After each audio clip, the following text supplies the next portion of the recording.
Hey there, welcome over here to my kitchen. It was exceptionally cold this past week, and when it is cold, I feel like making simple, delicious, cozy meals. So I really hope you enjoy all of these meals today, and I hope you are able to stay safe and warm this past week. But anyways, let's go get to cooking. We're gonna start by making these unstuffed peppers, and if you're not the biggest bell pepper fan in the world, I still think you might like this recipe. I'm just beginning by dicing up 2 bell peppers and 1 onion into smaller pieces. Over to my pound of ground beef in my large pot, I added the peppers and onion, and I'm going to cook this ground beef completely through. Once my ground beef is all cooked up and I drained out all the excess grease, I'm just adding my 1 jar of marinara sauce in. You could use any type of marinara sauce you like.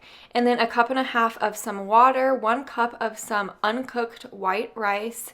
And then to season this up, I'm just using a little bit of salt, pepper, crushed red pepper flakes, and then 1/2 teaspoon of chili powder, garlic powder, onion powder, cumin, oregano, and then you're going to stir all of this to combine.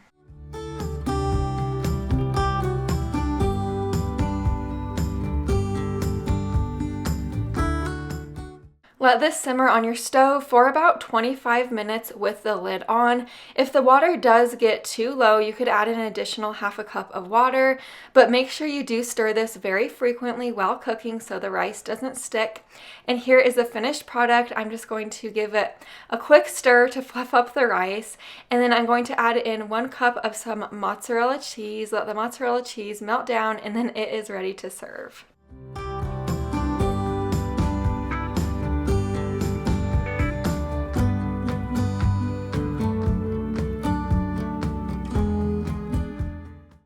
Here is my big bowl of food. This came out so good. Like I said previously, even if you're not a big bell pepper fan, I still think you might like this because I'm not the biggest bell pepper fan in the world. This was delicious. I just served it with a side salad. Now we're making my absolute favorite pizza recipe in the world. I just think this pizza dough is so good. So in this bowl, I'm adding 12 ounces of warm water to about 110 degrees, along with my teaspoon of yeast and a teaspoon of sugar. You're gonna whisk this together and wait for the yeast to activate about 5 minutes. Now that my yeast is starting to foam, I know that it has activated, so I just added in my 4 cups of all-purpose flour with 1 teaspoon of salt. You're going to put the dough hook on your electric mixer, and you're going to put this on a medium speed for about 5 to 6 minutes or until the dough is smooth and kind of elasticy.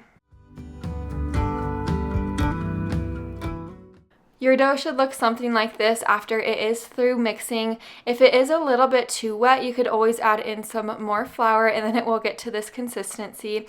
Just place it into a bowl with a towel over the top in a warm place to rise for about 30 minutes to an hour. While I do have our pizza dough rising, I'm going to prepare the rest of the toppings for on top of the pizza.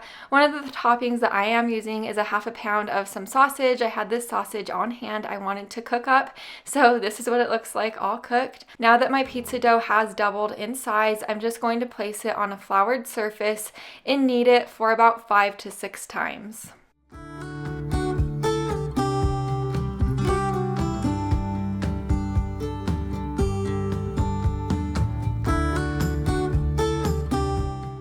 Now that I am almost finished rolling our pizza dough out, I do want to let you know this recipe makes 2 12-inch size pizzas, so you could definitely have this recipe or double it pretty easy. I just placed the pizza dough on my pizza pan, and I'm going to add some marinara sauce. Use any type of marinara sauce or pizza sauce you like.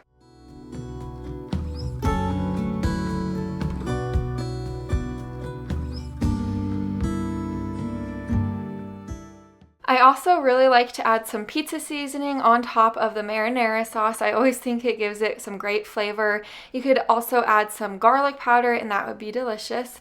I just added plenty of mozzarella cheese on top. This is the fun part where you can make this pizza your own. You can make it buffalo style, or you could just simply do pepperoni and sausage like I did.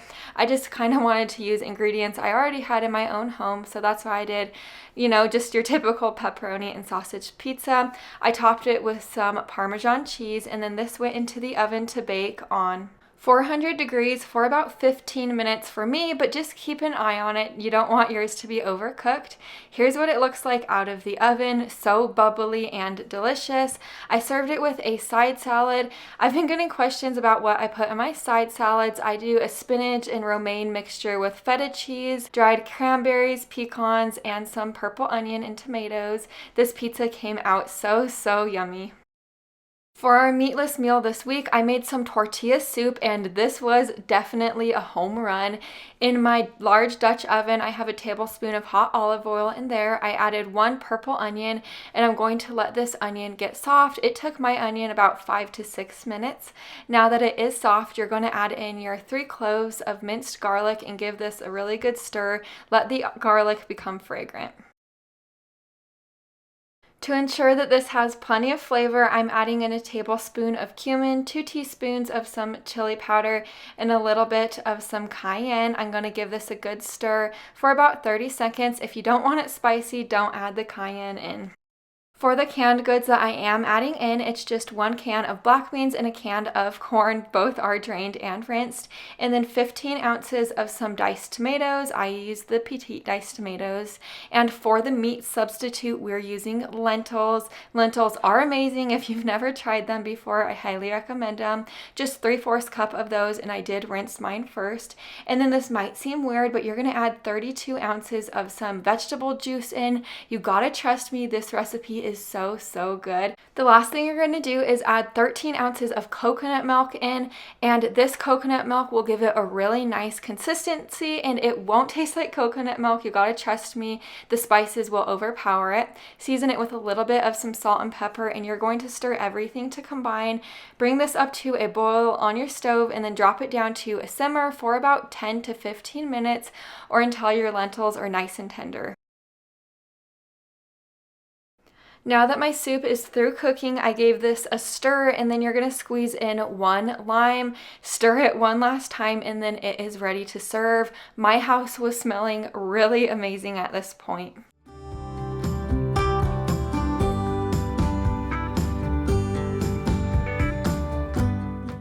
This is the finished product. This has to be one of my favorite meatless meals of all time. I know that's a bold statement, but this was amazing.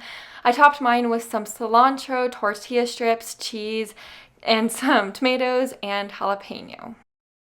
Now we're making the skillet white chicken lasagna. I've been wanting to try this recipe for a while now, and I'm happy that I did. In my large pot, I have a tablespoon of hot olive oil in there. I added my 1 large chicken breast. I'm seasoning it on both sides with salt, pepper, and oregano. You're pretty much just going to sear this chicken for a couple of minutes on each side. Once it is seared, not fully cooked through, I'm going to add in my 2.5 cups of chicken broth.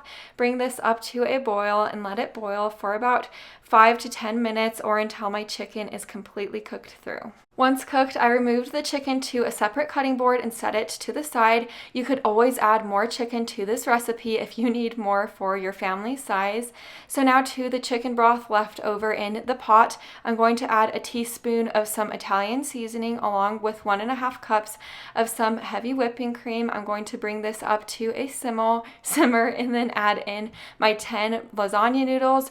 You're going to want to break these lasagna noodles into smaller pieces.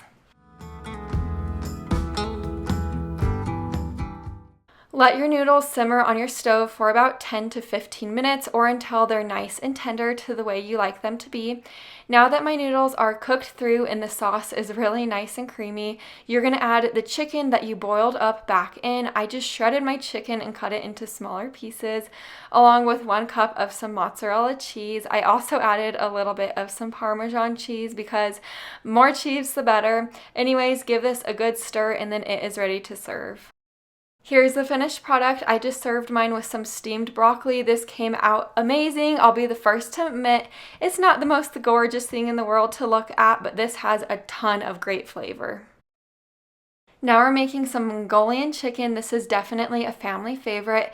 I have a little under 1.5 pounds of some boneless, skinless chicken breasts that I cut into cubes. I'm adding to this smaller sized bowl. You're going to want to add 1/4 cup of some cornstarch to that bowl as well, and then you're going to give this a good stir. Over to my large pot, I have about 4 tablespoons of some hot vegetable oil in there. I'm adding my chicken pieces in now. I am adding them in one at a time while shaking off some of the excess cornstarch. For best results, you want to add your chicken in batches, but I didn't have time for that on this specific night, so I added all of my chicken in at one time. I flipped my chicken halfway through cooking.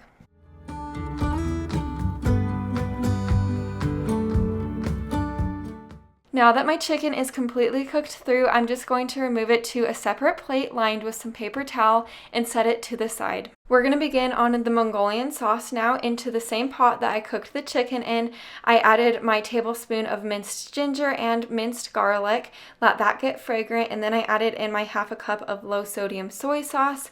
You do want to make sure it is the low sodium soy sauce. 1/3 cup of water and brown sugar. After I was finished whisking that together, I added my cornstarch slurry, which was a tablespoon of cornstarch and water mixed together.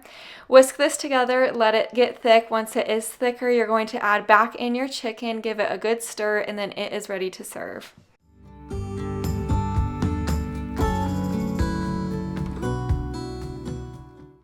Here's the finished product. I topped mine with some sesame seeds and served it over some white rice with steamed broccoli. I don't know why, but it looks so much darker here on video than it did in real life. It was not this dark, but this came out delicious. It was nice and rich, and my entire family loved it.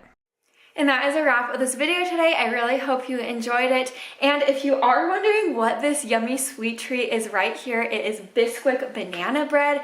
I included it in my video this past week on Wednesday, recipes using Bisquick, and it is delicious. So if you want to check that video out, I'll leave it linked in my description box below for you.